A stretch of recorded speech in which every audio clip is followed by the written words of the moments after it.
Good morning, I'm Tom Bird, manager here at Draycote Water, and I'd like to welcome you to a bank session at Draycote.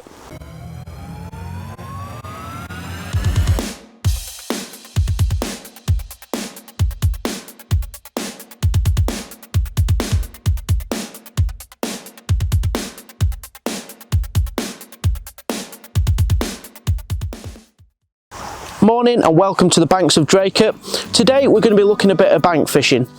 This year at Draycote we've had unprecedented weed growth, with the weed levels really getting a foothold this year. That's because of the high water level. It's not receded back, and during the summer months we had a hot summer, lots of sunlight, and it's really made the weed growth boom. During those summer months it did make bank fishing very challenging.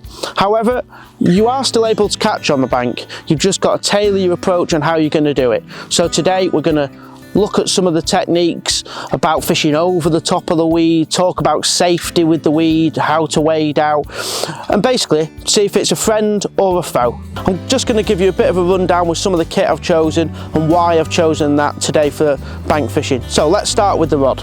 With the rod I've gone for a Sage Igniter. Now the reason I've gone for this rod, and it's quite a fast, powerful rod in case we need to cast into the wind later on in the day. Looking at the fly lines, Lloyd's going to be fishing with me today, so we've brought two lines with us and we'll chop and change between. They're both floaters because, as I said, with the high weed we need to be fishing over the top of it. We don't want to be fishing sinkers because all you're going to do is drag weed. So to start with, I've got a Rio Grande.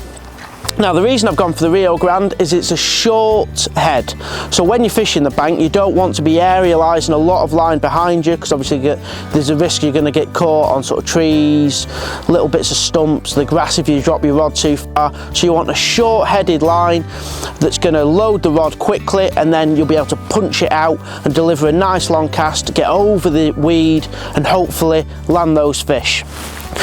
Again, sticking with that same theme, the other line that we brought with us today is the Rio Single Hand Spey.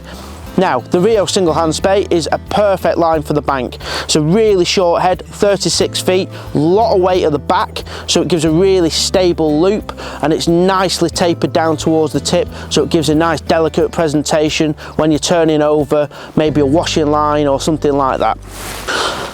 The tippet I've gone for today is the Rio Fur Reflex Strong. It was new for this year, 2021.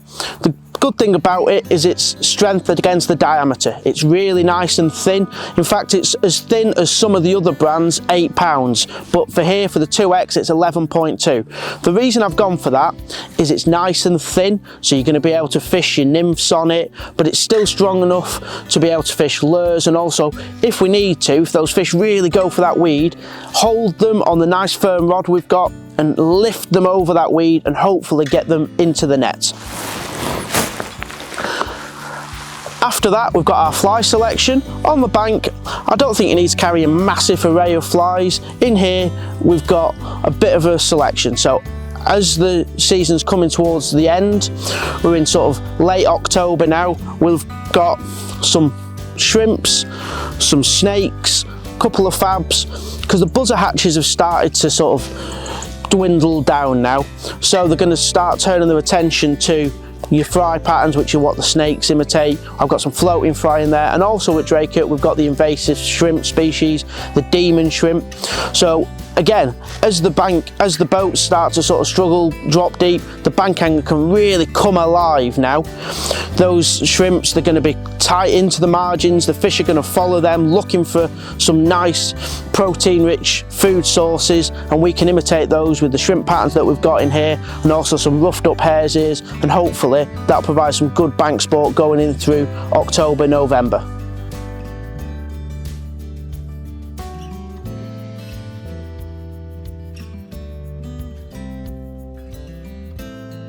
We're down here at the Swan's Nest. The Swan's Nest in Toft, a lot of people get a bit confused where it is. It's the first bit of fishable bank after the dam wall. So this would be at high water level, the furthest bit you could get. As it's dropped a little bit, you can get a little bit beyond it, but this is the Swan's Nest.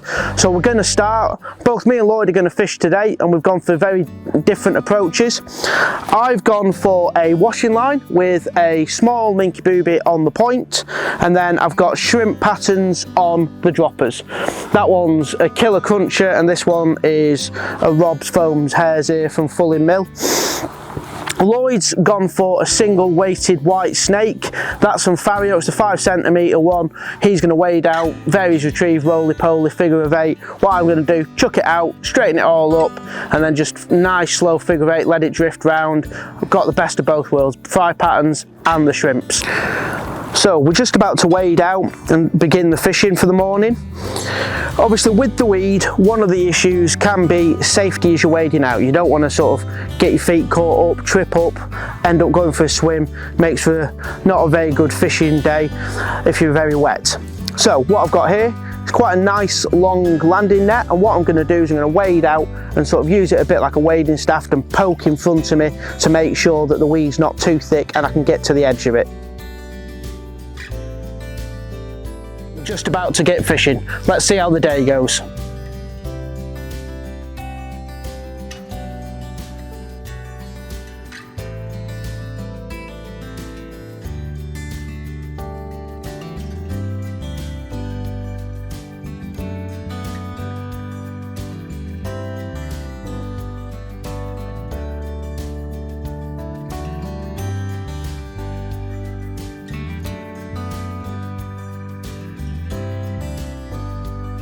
Just hooked a fish. I've actually changed. I've put a small fab on now. That's very gentle take. So I've got him over the weed now. Got my long landing net. So he's a nice silver fish. Got a lovely tail. So we'll just walk back a little bit to the bank, and he's taken the fab on the point. Let's just reach down, unhook him. So it's a small tequila fab I put on just to get the shrimp patterns down a little bit, but that's the fly he's actually taken. So I fought him quite hard, so he's really lively. And there we go, a fighting fit Draycote Rainbow. As you can see, he's got silver rays in his tail. He's he was an absolute pearler. As Bob Mortimer would say, and away.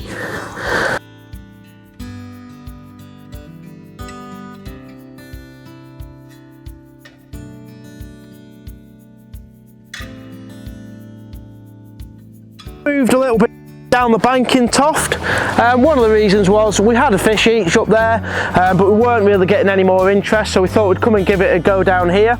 It's actually less weedy here, so there's hardly any weed. It's a little bit more rocky. So Lloyd's wading out towards the sort of nature reserve buoys down there.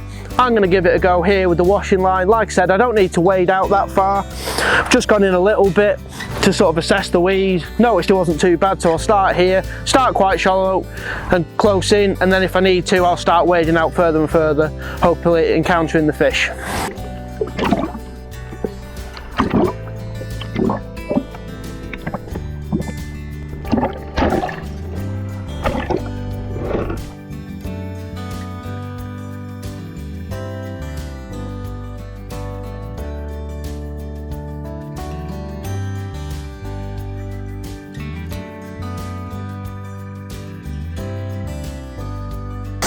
Lloyd's just had another one though, again on that white snake. I've changed my tactics a little bit with the cloud coming up. I've put the minky booby back on. As of yet, I've not had anything, but there's still plenty of time to go. So we've just finished fishing. Lloyd just caught one down by the nature reserve buoys down the bottom end of Toft, so he's just going to talk us through how he caught that. Yeah, it's just a case of I think it's quite important with the bigger flies. You need to work out how to get the best out of the materials that are in them. And with that, once again, it was a mixed up retrieve, long pulls followed by a couple of figure of 8s, another long pull to try and get the most out of the movement, particularly with the rabbits for long draws. You get that sort of quivering motion with it. And I think that's quite important when you're targeting and using the bigger flies and targeting the fly feeders at the end of the year. Yeah, it's just kind of a tip mid-retrieve. Nice fish. So now we've finished, we're going to sort of cover that question, weed, friend or foe. So today, Lloyd, how have you found the weed? A friend, definitely, because it's holding the smaller fish, which the bigger fish are feeding on. So I brought some up with me. This is actually being pulled up with the high winds we've had recently. This is the sort of weed we're dealing with. As you can see, it's really thick, dense. You can see why it would be a foe at times. But you could see, so you can imagine snails, shrimps, all the food that's going to live in there. And as Lloyd says, it's going to hold those small fish in around the weed. And at this time of year, it really can be your friend. As you all know, we've been doing an article on using the weed, whether it's your friend or foe. With me now is John, one of our regular bank anglers this time of year, and they've been having great success off the bank using the weed as a friend. If you just talk through your setup, John, and how you caught your fish today, that'd be absolutely tip top. Yeah, so started off at Rainbow. We knew that there was a wind coming in on the south, blowing a good one. So yeah, set up with a 7-weight floater, and due to the weed, put on a minky popper straight across the top of the weed, bang, every time. Had 6 now, lost more than what I should have had, but yeah, they're there. And it's the weed, they're in the weed. That's what you've got to go for. That's where the food is. You know, they're in open water, but you have so many people complaining about the weed, and the weed is not the issue. The weed is where the fish are, and it is fishing so well. But you just got to have patience, and you just got to fish it correct, and they're there. That's it. Cheers, John, thank you. Some top tips to take away from you.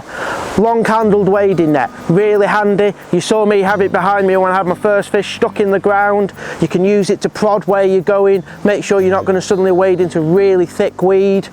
Number 2, strong tippet. When you're fishing over that weed, fish the strong tippet that enables you to get the fish's head up and get it over that weed bank if you are casting over it. And then think about the flies you're fishing at the time of year. You know, your snakes, minkies, your shrimps. And then if the weed is a really bad problem where you are at a particular spot, move. Go and try somewhere else. And if you're not getting the pulls, as you've seen from me and Lloyd today, we've changed spots and we've caught again. So hope you enjoyed the video, and hopefully see you on the bank soon.